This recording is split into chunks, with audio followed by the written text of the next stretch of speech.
Komisi 3, pemerintah, kemudian juga Pak Kapolri dan Pak Jaksa Agung ya untuk menjadikan hukum ya lebih manusiawi, lebih berkeadilan, bisa benar-benar terukur. Di publik pun tahu mana yang batasannya namanya menghina maupun yang kritik. Dan sampai hari ini pun juga pemerintah sampai saat ini ya, saya rasa belum pernah ada satupun langkah yang diambil terkait dengan kritik. KUH pidana baru melonggarkan kriminalisasi terhadap warga negara dalam konteks mengkritik pejabat.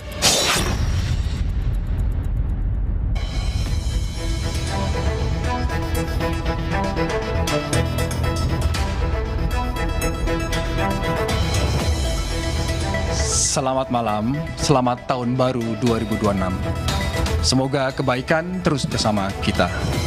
Kado di awal tahun datang dari bidang hukum, Kitab Undang-Undang Hukum Pidana atau KUHP dan Kitab Undang-Undang Hukum Acara Pidana atau KUHAP telah resmi berlaku 2 Januari lalu. Bersamaan dengan ini ada kekhawatiran terkait nasib demokrasi dan kebebasan berpendapat. Akankah nasib demokrasi tinggal nama? Inilah Satu Meja The Forum bersama saya, Yogi Nugraha. Sudah hadir di studio Kompas TV malam ini para narasumber yang saya hormati. Ada Bung Usman Hamid, Direktur Eksekutif Amnesty International Indonesia. Apa kabar, Bung? Baik, Bung Yogi. Indonesia Selamat. aman? Aman. Insya Allah. Mantap. Hadir juga Profesor Dr. Binsar M. Gultom. Terima kasih. Guru Besar Universitas Islam Sultan Agung Semarang. Amin. Dan kalau kita ingat pernah juga jadi hakim kopi sianida. Betul? Siap. Selamat malam, selamat tahun baru, Prof. Terima kasih, Pak. Nah, lalu hadir juga Ketua Tim atau mewakili pemerintah pembahasan KUHAP dan KUHP, Dirjen Peraturan Perundang-undangan Kemenkumham, Bapak Dahana Putra. Selamat datang, Bapak. Selamat datang dan selamat malam Pak Yogi. Aman? KUHP? Aman, terkendali. Sukses selalu. Dan yang tidak kalah penting adalah Pak Abdullah atau Gus Abduh, anggota Komisi 3 DPR dari fraksi PKB. Kayaknya yang paling bertanggung jawab nih soal. Bertanggung jawab sih enggak. Oh enggak, karena kan ini soal produk undang-undangan, produk politik ya. Iya, politik. Oke, saya akan ke Bung Usman. Bung Usman, kalau dari amatan saya, Bung Usman yang paling keras lantang berteriak soal, oh iya pemberlakuan ini, bicara soal ini bentuk sentralistik, ini wajah pemerintahan yang tidak akan memberikan kesempatan kepada masyarakat publik untuk berpartisipasi, memberikan kritik. Ini betul-betul amatan berdasarkan pasal per pasal yang ada di KUHP atau KUHAP atau pernah ada di masa di mana pemerintah yang otoriter dan kemudian nuansa itu ada kemungkinan besar akan terjadi lagi. Silakan Bung Usman. Bisa dua-duanya. Pertama tentu kita semua kan berharap bahwa hukum pidana dan juga hukum acara pidana ini jadi sebuah mahakarya Indonesia pasca kemerdekaan. Setelah kita merdeka dari kolonial Belanda, maka kita punya hukum pidana yang baru, punya hukum acara pidana yang baru. Tentu itu satu harapan yang kita semua pegang. Tapi apakah memang isinya memerdekakan kita dari pasal-pasal warisan hukum Belanda? Nah, pertanyaan itulah yang menjadi tema sentral di dalam pembahasan kami. Nah, tadi Bung Yogi di awal membicarakan hukum pidana dan hukum acara pidana ini dalam konteks kebebasan berpendapat, dalam konteks demokrasi.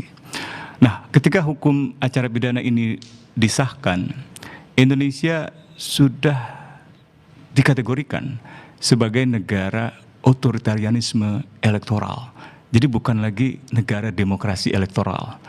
Kita bisa baca Varieties of Democracy Index. Yang kedua, ketika hukum pidana itu disahkan, kita sudah berada dalam kemunduran demokrasi yang luar biasa. Salah satunya adalah kebebasan sipil.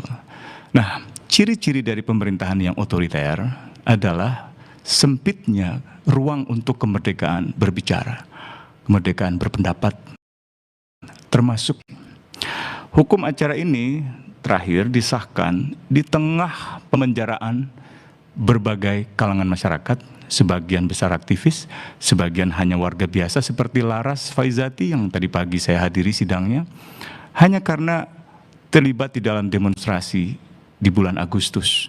Tuduhan-tuduhannya cukup serius, penghasutan untuk melakukan kekerasan, menyerang kantor kepolisian misalnya itu.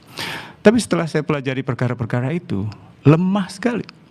Laras bukan siapa-siapa kalau dilihat dari sosoknya, niatnya tidak ada, ia hanya ekspresikan kekecewaan dia pada kematian Afan Kurniawan. Bahkan Bung Usman melihat bahwa jauh sebelum penerapan KUHP dan KUHP ini sudah ada nuansa-nuansa represif. Sudah ada. Dan bulan Agustus kemarin itu contoh terakhir.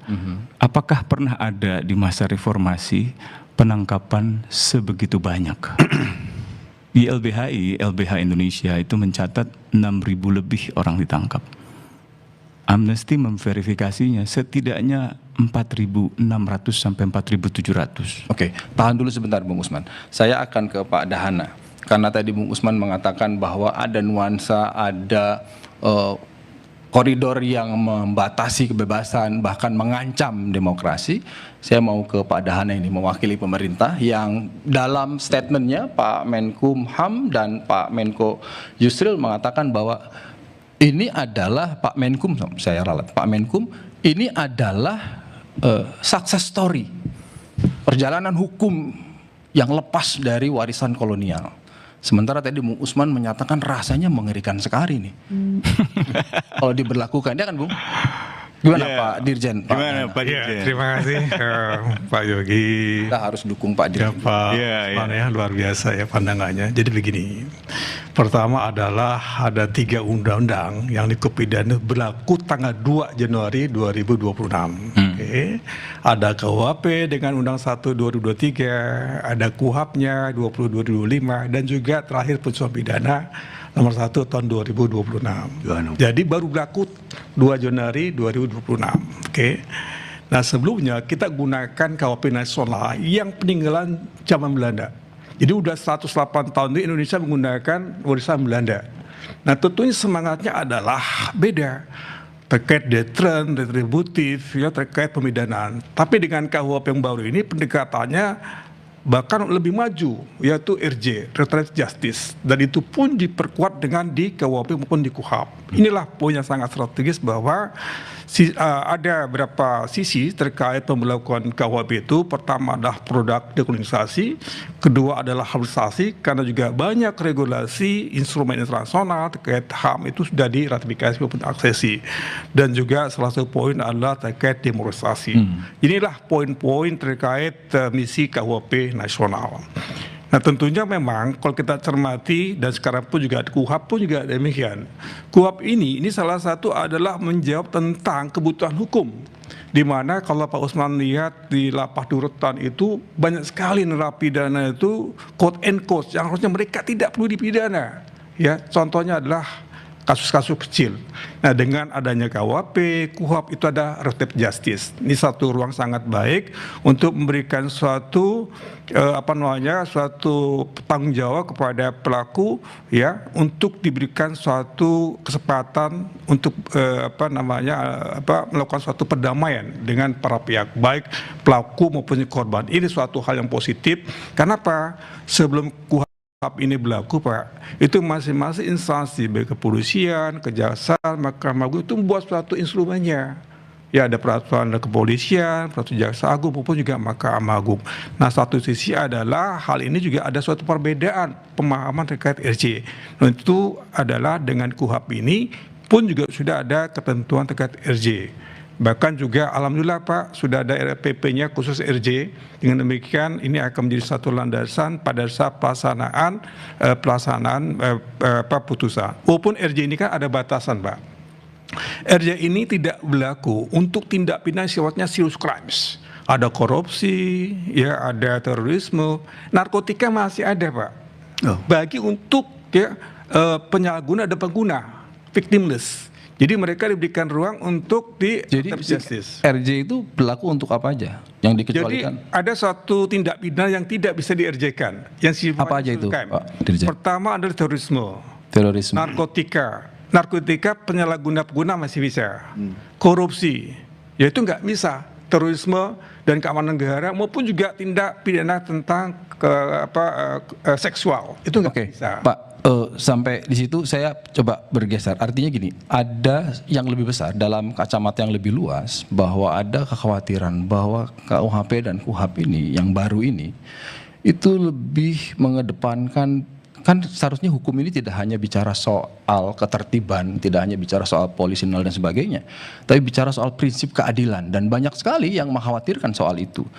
Pak Adhani bisa menjelaskan bahwa keduanya ini bisa sangat menjamin dan ada di atas prinsip keadilan, karena itu yang paling utama dalam sisi hukum. Ya, contoh gini Pak, di KUHP mengatakan apabila ada suatu perkara hakim, ada suatu dispute antara keadilan dan kepastian hukum, maka utamakan keadilan. Ini menjadi suatu norma yang sangat baik. Walaupun dirasakan suatu tindak pidana terjadi, tapi hakim merasa ini nggak perlu dilakukan suatu putusan pidana penjara, itu pun juga diberikan ruang seperti itu. Itulah. Saya akan ke mitra Pak Dirjen DPR. Ya, ini supaya publik tahu bahwa proses undang-undang ini kan ada dua pihak, dari pemerintah dan dari DPR. Gus Abduh, gimana Anda bisa menjawab atau dalam konteks oke, saya nanti akan mengawasi, atau mungkin bisa proses bahwa DPR tidak mau dituduh menjadi bagian dari pencetus, pelaksana, atau mungkin juga pembuat undang-undang yang represif, yang menakutkan, yang tidak menjamin demokrasi. Oke, baik. Kalau dari kita DPR sih ya namanya Dewan Perwakilan Rakyat, ya kita dengarnya semua dari rakyat. Oke. Apa yang kita lakukan, apa yang kita putuskan, bagi saya KUHP ini terobosan yang memang di mana rakyat ini bisa dapat keadilan. Rakyat bisa mendapatkan keadilan. Di bagian mana yang Anda bisa meyakinkan? Posisi wajib pendampingan hukum di semua proses hukum. Duluan nggak ada kewajiban itu. Kedua,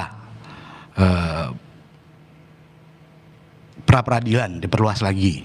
Misalkan ada kriminalisasi, itu bukan hanya status tersangkanya yang bisa digugat di pra peradilan.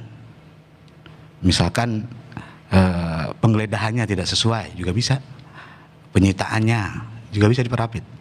Itu KUHP baru yang memang bagi saya betul ini prestasi untuk kita melepaskan diri dari undang-undang yang diciptakan oleh penjajah. Oke, dan sebagai anggota DPR, Anda akan mengawasi itu bersama-sama dengan kawan-kawan di Senayan, bahwa pelaksanaan KUHP dan KUHP ini benar tidak justru merugikan masyarakat. Ya. Oke, saya ke Prof. Binsar. Prof, sebagai guru besar, sebagai hakim, pasti banyak sudah menelaah soal ini. Anda melihat apa yang paling concern? Karena kita bicara, hari ini kita bicara fokus ke mengancam demokrasi. Tentu juga nanti ada bagian lain. Ya, baik, terima kasih Pak Yogi. Saya mau berbicara sedikit dulu tentang berbagai problematik ya di dalam KUHP maupun KUHP. Cukup banyak kalau mau ditelisik. Cukup banyak. Cukup banyak, tetapi ada kesan dan prinsip bagi kami penegak hukum ini, berikan undang-undang yang jelek, ya, asalkan aparat penegak hukumnya baik semua, kan itu. Tapi yang menggelitik terus di dalam catatan saya langsung masuk dulu ke persyaratan peninjauan kembali seorang hakim atau majelis hakim yang menerima suap atau hadiah itu dijadikan jadi bukti baru atau novum. Novum. Pertanyaan kepada pemerintah, produk daripada DPR dan pemerintah lah saya katakan ya. Alasan itu kurang tepat bagi saya karena ada asas res judicata pro habitate habitur. Putusan hakim tetap dianggap benar terkecuali dianulir atau dibatalkan oleh putusan pengadilan yang lebih tinggi. Kalau memang ada hakim diduga nerima suap atau hadiah, Tangkap. periksa. Ya. Tangkap. Bila perlu ditahan, tetapi dengan KUHP baru sekarang sudah harus ada izin dari Ketua Mahkamah Agung, itu proposiat ya kepada pemerintah. Kalau dulu langsung. Prof, Ya, cukup dulu, kekhawatirannya saya catat di segmen ini. Kita akan bahas nanti. enggak. Ini Setelah supaya ini. jangan Masih ada khusus yang novum khusus dan hadiah bagi novum itu. Kim. Iya. Oke, singkat aja. Ya, jadi kalau itu dijadikan jadi novum, kurang tepat saya katakan tadi, putusan hakim itu karena sudah kita prinsipkan tadi benar, itu hanya satu-satunya upaya hukum, bandingkah, kasasikah, atau peninjauan kembali. Jadi itu lebih bagus dikoreksi atau dicabut. Mungkin ini nanti menjadi alasan masuk judicial review ke MK. Lebih bagus dimasukkan yang pasal 263 huruf C di KUHP lama itu apabila ada pertentangan antara pertimbangan putusan hakim yang satu dengan yang lainnya bertentangan. Kalau itu bisa dimasukkan itu, tapi itu sudah dihilangkan. Oke, Nah, silakan. Baik, tahan dulu. Lalu bagaimana perkembangan KUHP dan KUHP di tengah pertentangan? Tadi di sini saya sudah banyak yang berbeda. Kita akan bahas setelah jeda yang satu ini.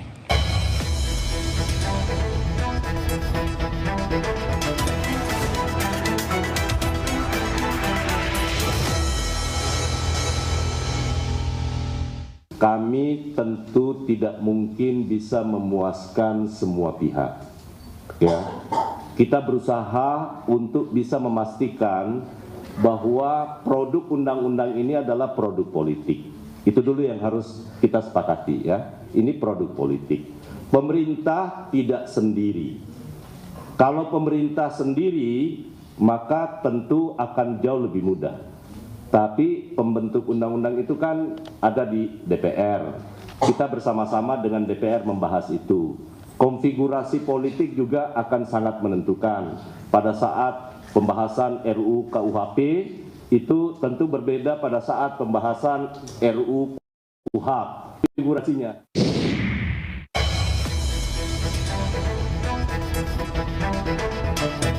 Masih bersama Satu Meja The Forum. Bung Usman, tadi kita sudah dengar pernyataan Menteri Aktas. Kita tidak sendiri bersama DPR.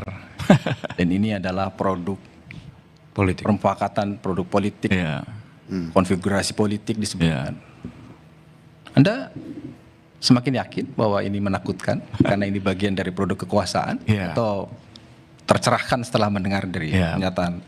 Persis ketika Pak Menteri mengatakan ini adalah produk politik, pertanyaan selanjutnya kan kualitas politik yang seperti apa yang memproduksi hukum pidana dan hukum acara pidana ini. Nah, penilaian-penilaian para sarjana menempatkan Indonesia pada masa pengesahan hukum pidana dan hukum acara pidana dalam kualitas politik yang merosot demokrasinya. Bahkan yang terakhir ketika KUHP disahkan, kita sudah masuk dalam kategori otoritarianisme elektoral. Nah, lalu masalahnya di mana? Nah, di dalam demokrasi, kan paling tidak ada 3 yang paling dasar. Pertama, kemerdekaan berbicara, kebebasan sipil. Yang kedua, kebebasan beroposisi, oposisi partai. Yang ketiga, pemilu yang berintegritas. Yang pertama ini sudah melemah beberapa tahun terakhir ini. Yang kedua, tidak ada oposisi sekarang. Jadi kalau dibilang pemerintah bersama DPR, ya DPR-nya ikut apa kata pemerintah sebenarnya kan? DPR ikut apa kata pemerintah, Ya. bukan kebalik, pemerintah ikut apa kata Nah DPR. itu Gus Abdul yang lebih Ya, tahu nanti. deh kayaknya. Ya. Yang ketiga, pemilu kita sudah dianggap tidak lagi berintegritas gitu.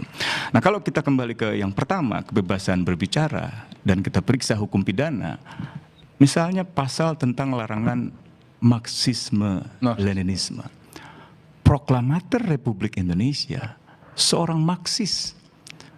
Bung Karno menganut ideologi Marxisme.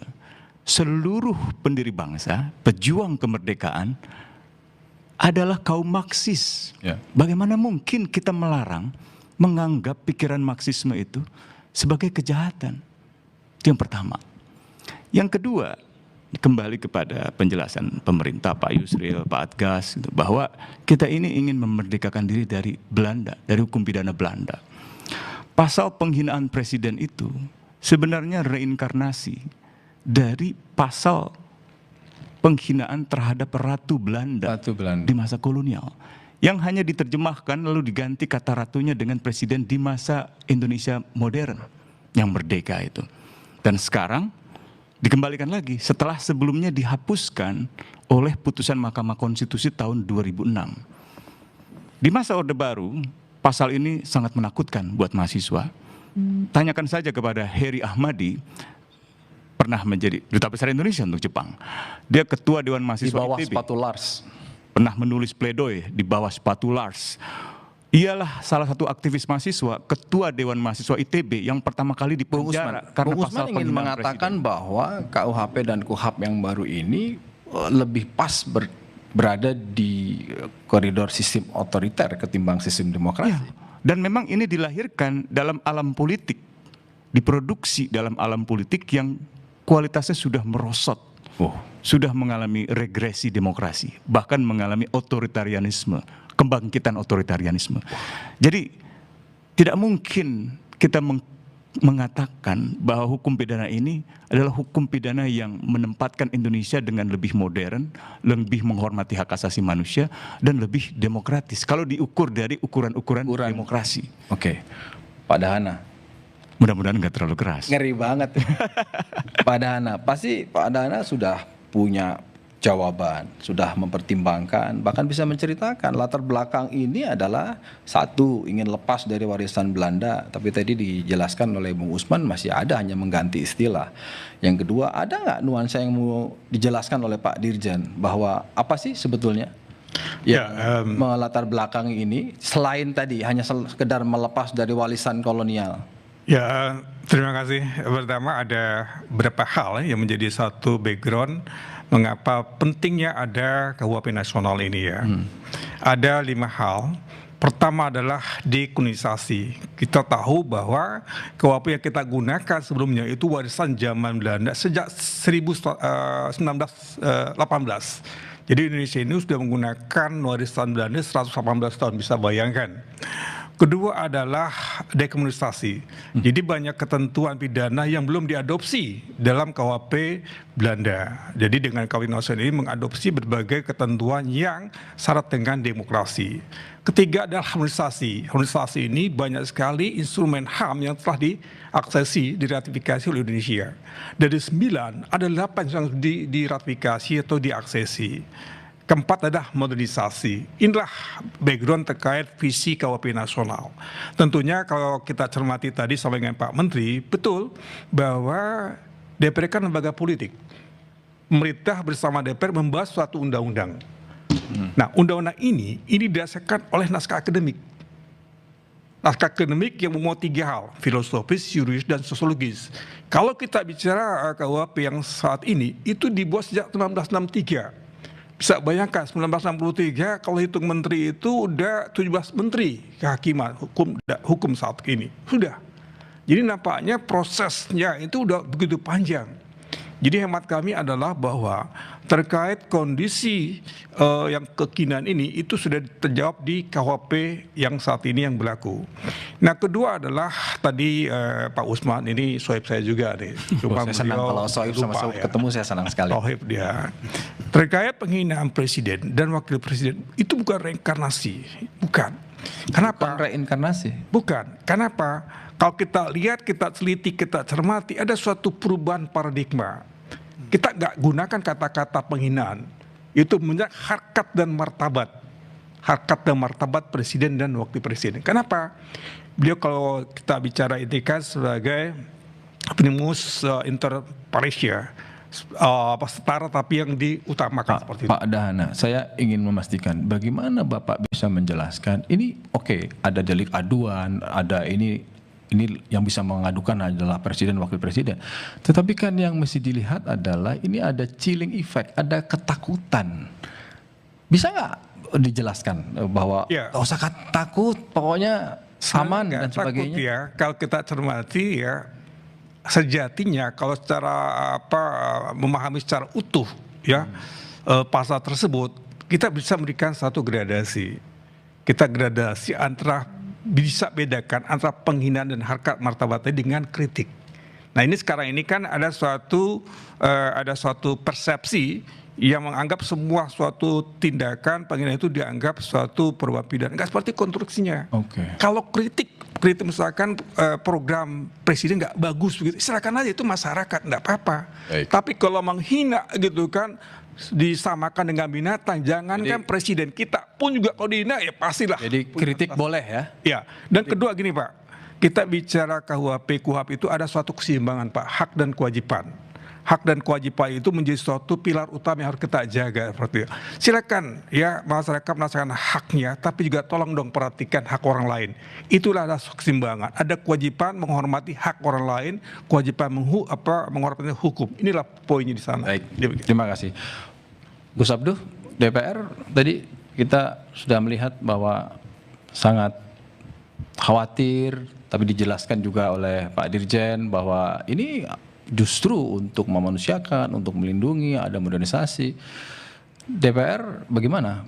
Ya, kalau baca detail sebenarnya nggak ada kekhawatiran untuk ya betul memang produk politik tadi. Tapi kan sama sekali tidak ada kekhawatiran ini akan mengganggu kebebasan berekspresi misalkan. Satu apa misalnya? KUHP baru misalkan terkait demonstrasi. Ya kan?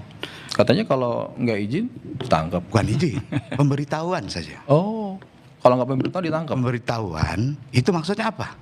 Contoh kayak kemarin nih di Padang apa gimana?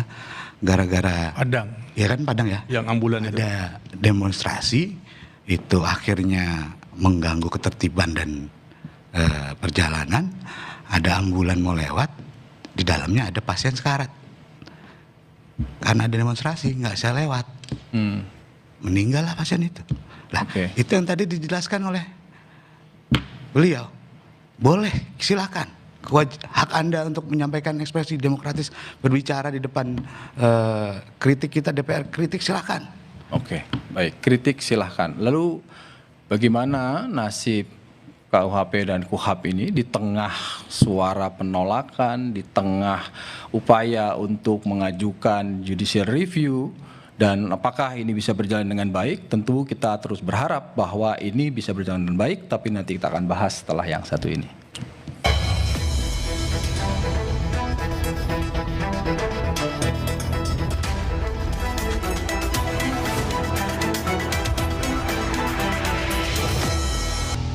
Tentunya tidak semua pihak bisa disenangkan dengan adanya undang-undang itu, tapi yang pasti juga kita juga menyayangkan bahwa banyak berita-berita hoax yang kemudian disebarkan melalui media sosial tentang KUHP tersebut.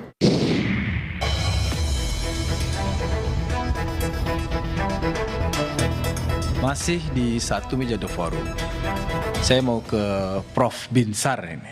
Siap. Dari tadi sudah nggak sabar kayaknya. Prof, Tadi Wakil Ketua DPR Pak Supni menyatakan bahwa tidak bisa memuaskan semua pihak terkait KUHP dan KUHP ini. Yang kedua, menyesalkan ada pemahaman yang keliru dari masyarakat, ada disinformasi dan sebagainya. Sebagai guru besar, sebagai hakim yang banyak bersinggungan dengan hukum, apa yang Anda mau sampaikan terkait pernyataan Wakil Ketua DPR? Ya, terima kasih Pak. Pertama mau saya sampaikan dulu, apapun ceritanya, KUHP, KUHP sudah sah berlaku.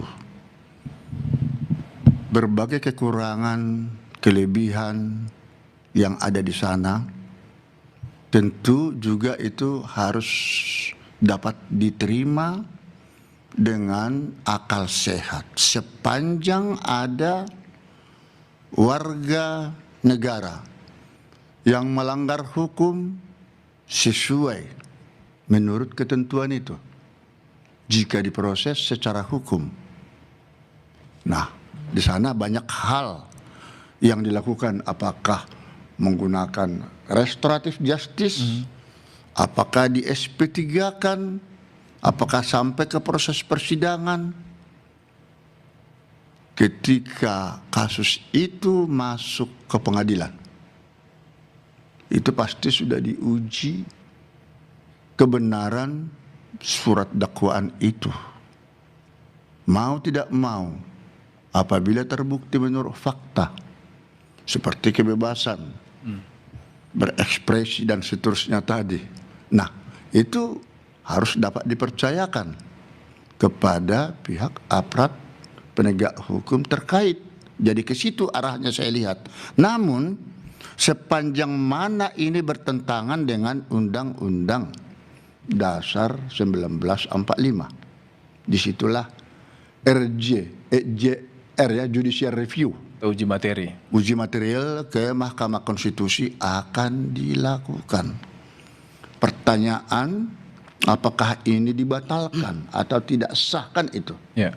Pada prinsipnya kalau itu dikabulkan permohonan itu oleh MK, Mahkamah Konstitusi, itu pastilah ada kesan itu dibatalkan karena bertentangan dengan Undang-Undang Dasar 45. Itu konsekuensi daripada produk yang dikeluarkan oleh DPR dan pemerintah. Dalam hal ini sudah sama-sama mensahkan. Kan semua undang-undang selama ini pun seperti itu juga. Namun ini begitu banyaknya saya lihat memang persoalan-persoalan polemik terkait dengan KUHP maupun KUHP tersebut, ya.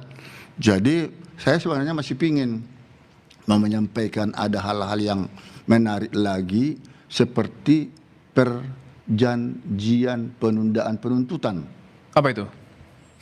Oleh jaksa. Kok ada kata perjanjian penundaan penuntutan dan ada penghentian atau tidak melakukan penuntutan. Apa singkatnya? Anda risau soal ini apa? Nah, singkatnya di sini, perjanjian penundaan penuntutan itu kurang tepat. Kurang tepat. Karena seolah-olah ada perjanjian perdata antara hakim dengan pengacara dengan jaksa. Oke. Dan apa alasannya ditunda? Oke. Kok harus menggunakan perjanjian? Tapi kalau penghentian penuntutan, iya, karena diberikan kesempatan oleh pengadilan 7 hari sebelum penetapan hari sidang, penyempurnaan penuntutan. Oke, Prof. Kalau tidak, Saya mau konfirmasi ke pemerintah. Kekhawatiran itu gimana jawabannya? Satu, tadi soal bagaimanapun tetap soal kekhawatiran terkait dengan ancaman demokrasi.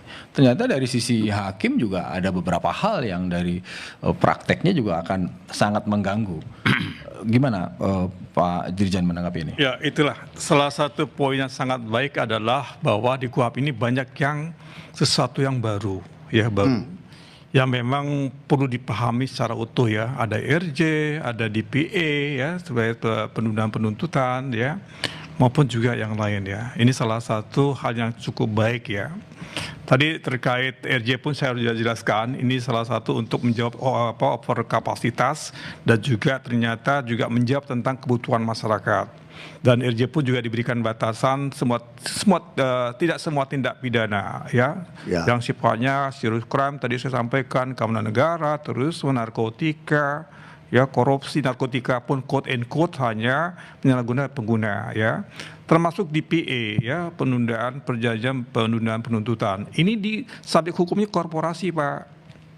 Jadi korporasi bukan orang, tapi korporasi. Jadi korporasi itu pada saat ada suatu perbuatan pidana, mereka diberikan tanggung jawab untuk membuat denda sejumlah tertentu, itu bisa ditunda penuntutannya. Jadi itu menjadi si concern. Jadi subjek hukumnya korporasi yang sifatnya adalah ancaman pidana denda. Dengan denda ini mungkin yang si korporasi itu merasa saya bisa bayar denda tersebut. Nah, kalau mereka udah siap untuk membayar itu, kenapa diproses lebih lanjut seperti itu? Itulah poinnya. Walaupun nanti prosesnya tetap melalui proses peradilan juga untuk penetapan hakim. Jadi itulah ruangnya adalah banyak ruang di mana soalnya begini Pak, semangat KUHP itu adalah ultimum remedium.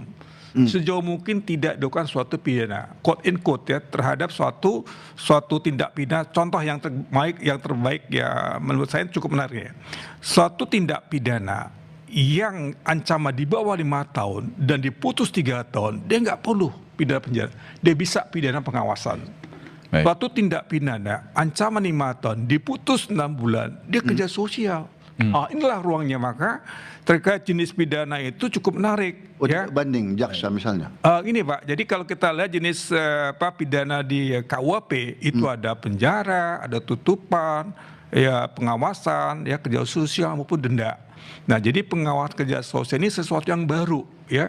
Dan itu pun juga insya Allah dengan berlakunya ini Pak, ini akan implikasi jumlah narapidana itu akan mengurangi luar biasa begitu. Saya menarik tadi itu. Apa Pak? Kalau menurut pengalaman selama ini di bawah 2/3 tuntutan jaksa wajib banding jaksa. Kalau ini bisa misalnya 3 tahun jadi 6 bulan, jaksa sudah ditutup, tidak akan banding begitu. Ya, itu salah satu ketentuan di KUHP Pak, yang terkait kerja sosial maupun juga tindak pidana kerja sosial maupun juga pengawasan. Jadi jenis pidana itu Pak, 2 yang baru Pak. Pertama adalah pengawasan. Pengawasan itu diperuntukkan bagi suatu perbuatan pidana yang ancaman 5 tahun, tapi hakim menetapkan memutus 3 tahun, maka dia dapat pidananya pengawasan. Oke, Pak Dirjen tahan dulu, Pak Binsar. Nanti diskusi soal ini akan didalami lagi. Saya mau kembali ke Bang Usman dulu. Kalau tadi menjelaskan kan sepertinya tidak semenakutkan ya. Ada malah justru ada yang Pak Prof Binsar jangan buru-buru setuju. Saya ingin memastikan Bung Usman masih yakin bahwa kalau ini diberlakukan ini mimpi buruk bagi demokrasi Indonesia. Yang saya baru bicarakan tadi baru 2 pasal. Larangan Marxisme, kemudian larangan penghinaan harkat dan martabat presiden. Padahal presiden itu di dalam banyak tafsir atas kovenan hak sipil dan politik yang diratifikasi oleh Indonesia adalah entitas yang absurd, yang abstrak, yang tidak bisa diletakkan sebagai subjek yang memiliki rasa terhina. Karena itu tidak bisa dilindungi harkat dan martabatnya itu. Jadi presiden adalah institusi, entitas negara yang abstrak. Pribadinya punya harkat, tapi ketika ia dikritik sebagai presiden nggak punya itu. Nah, kecuali dia sudah warga negara atau hal-hal yang sifatnya menyerang karakteristik manusia, ras. Misalnya waktu pilkada DKI, Pak Basuki Cahayapurnama diserang karena Tionghoa dan karena non-Muslim. Itu sudah pribadi itu.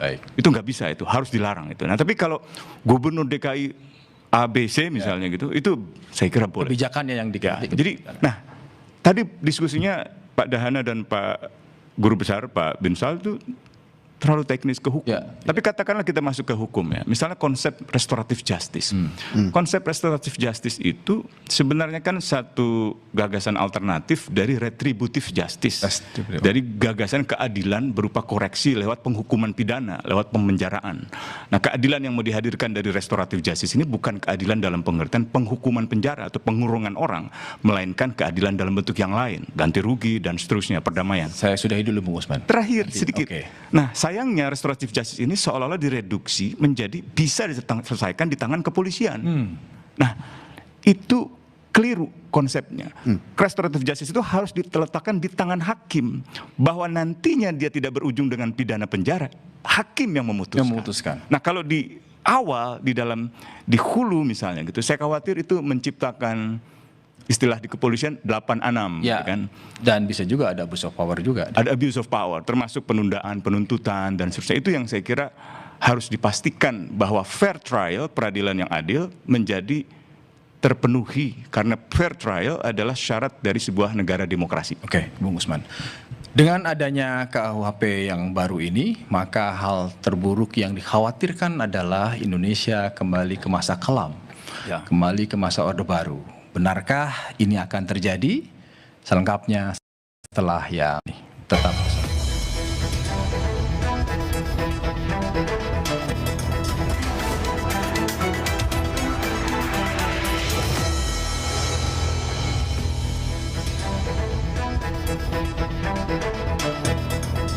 Masih bersama Satu Meja The Forum. Saya akan ke Pak Dahana nih. Pak Dahana, tadi sebelum menutup segmen sebelumnya saya mengatakan ada kekhawatiran kembali ke masa Orde Baru, dan itu cukup kuat di publik. Bagaimana closing statement singkat saja, bagaimana Anda bisa meyakinkan bahwa ini tidak terjadi, dan apa upaya yang dilakukan oleh pemerintah untuk memberikan pemahaman kepada masyarakat bahwa kembali ke masa lalu itu tidak akan terjadi? Ya, pertama berangkat dari penyusunan KUHP itu adalah hak asasi manusia. Diperhatikan mulai konsider menimbang itu hak asasi manusia. Itulah jadi perlindungan penghormatan itu menjadi suatu clue dalam konteks KUHP maupun KUHP. Kedua adalah bahwa kita melihat dua undang-undang ini poin yang sangat strategis dalam rangka untuk merespon terkait pemulihan hukum nasional. Karena begitu banyak kebutuhan hukum yang belum tercover di KUHP khususnya. Dan ketiga adalah memberikan ruang kepada difabel, ya, kelompok rentan pun juga diberikan ruang. Dan keempat adalah bahwa memberikan suatu pelindungan juga bagi tersangka, terdakwa sampai terpidana pun juga diberikan ruang untuk mendapatkan suatu keadilan dengan pendampingan lawyer sejak awal. Dan selanjutnya adalah dengan penerapan RJ. RJ ini semua tahapan, mulai penyelidikan, penyidikan, penuntutan, pemeriksaan sampai pelaksanaan pidana pun juga ada RJ-nya. Dan RJ ini pun juga serta-merta tidak dilakukan oleh pejabat yang menangani perkara, tapi harus ada mediator. Mediator itu orang yang tidak menangani kasus itu sendiri. Jadi memang ini salah satu untuk menjaga suatu nilai keadilan terhadap suatu proses yang sedang dijalankan. Demikian. Oke, jadi akan tetap menjalankan posisi meyakinkan ini harus berjalan sambil menyiapkan aturan turunan pelaksananya kan untuk. Alhamdulillah untuk KUHP ini sudah 2 yang sudah, satu lagi sedang berproses, insya Allah bulan ini akan selesai. Oke, Pak Dirjen. Mas Abduh, Gus Abduh, bagaimana DPR ini ke depan, ya kan, bagaimanapun kan harus bertanggung jawab dong, karena sebagai ya kan produsen undang-undang. Apa yang akan dilakukan? Bagaimana mengawasi, terutama soal pengawasan ini, karena perluasan kewenangan diberikan di saat instrumen pengawasannya masih lemah, ya kan? Ya, saya sebut kepolisian, kejaksaan itu kan diakui banyak pihak. DPR akan melakukan apa? Singkat saja. Kalau perluasan kewenangan sebenarnya tidak ada perluasan kewenangan sama sekali ya. Kita lebih titik tekannya ke KUHP baru dan KUHP baru ini ya tadi hak asasi manusia sebenarnya. Asasi manusia. Apalagi kekhawatirannya kembali ke masa Orde Baru ya kan. Saya rasa kita di DPR dan pemerintah itu secara maksimal menyusun undang-undang ini bagaimana caranya tidak ada lagi namanya kriminalisasi. tidak ada lagi namanya kriminalisasi. dan DPR komitmen akan menjaga. Komitmen kita kemarin penyusunan KUHP dan KUHP itu. Contohnya adalah misalkan dulu kan penyitaan semuanya disita, baru dicari-cari kesalahan. Sekarang nggak bisa. Setelah penyitaan 2 hari setelah penyitaan semuanya harus dibuktikan. Apa yang disita itu harus berhubungan dengan tindak pidana. Oke. Kalau tidak, hakim juga berhak, pengadilan berhak. Oh ini nggak sesuai dengan penyitaannya, ini nggak sesuai dengan tindak pidana. Saya tegaskan sekali lagi, artinya tanggung jawab Anda sebagai anggota DPR akan mengawasi ini, terus akan mencermati ini agar tidak ada penyimpangan dan kekhawatiran masyarakat akan pemberlakuan KUHP dan KUHP ini tidak akan terjadi. Kalau dari kita ya mana fungsi pengawasan ya harus, Baik. fungsi pengawasan harus. Produk yang kemarin kita hasilkan ya fokusnya ke hak asasi manusia dan tadi. Oke. Prof Binsar, sebagai guru besar, satu-satunya guru besar di sini, apa saran Anda bagi pemerintah? Yang tadi Prof sudah mengatakan bahwa ini sudah diberlakukan, harus berjalan, kalau ada perbedaan pendapat atas pasal per pasal akan sesuai mekanisme. Apa saran Anda untuk pemerintah agar ini bisa berlaku?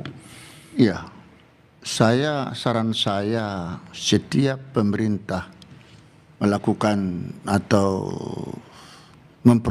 memproduksi peraturan perundang-undangan baik DPR maupun pemerintah, jangan kiranya langsung cepat-cepat mengambil satu statement seperti KUHP ini, terlalu kesan diburu-buru hanya karena menunggu KUHP baru Undang-Undang Nomor 1 Tahun 2023 sudah harus berlaku tanggal 2 Januari kemarin. Buru-buru. Sementara KUHP ini baru disahkan 18 November oleh DPR. Lalu Presiden tanggal 27 kalau nggak salah. 30 malah. Hah? 30 Ya, baru Desember. muncul di Nah, Jadi sarannya apa, Prof? jadi Karena ini sarannya kan sudah berlaku. Jangan, sudah Menghadapi berlaku. Sekali lagi penolakan. masih banyak kan produk-produk yang akan dikeluarkan oleh pemerintah dan DPR itu. Jadi supaya jangan terkesan ini terburu-buru. Memang banyak permintaan supaya dipending dulu dengan menggunakan Perpu tetapi tetap jalan saja. Karena itulah disarankan juga negara kita karena negara hukum, bukan negara politik. Demokrasi tetapi khusus kalau sudah berbicara negara hukum berarti sistem peradilan di negara kita ini harus benar-benar supaya jangan dipertanyakan banyak orang. Terima kasih. Terima kasih. Bung Usman, dari diskusi terakhir Bung Usman. Anda masih yakin bahwa KUHP dan KUHP ini ancaman bagi demokrasi? Masih yakin. Di bagian mana? Membuka kelonggaran kriminalisasi. Jadi dikatakan oleh Gus Sabtuh bahwa ini justru ingin melakukan dekriminalisasi. Pak Dirjen juga tadi mengatakan demikian. Nah, di dalam hukum ada azas namanya lex posterior, derogat legi prior. Hukum yang baru mengesampingkan hukum yang lama. Kalau hukum yang lama misalnya membawa kriminalisasi yang banyak, mestinya dengan hukum yang baru berlaku, kriminalisasi itu hilang. Anda lihat yang terjadi pada Laras, Del Pedro, Syahdan, mereka tetap dipidanakan. Sampai hari ini, bahkan DPR tidak memberi kritik yang signifikan terhadap penangkapan massal oleh pihak kepolisian.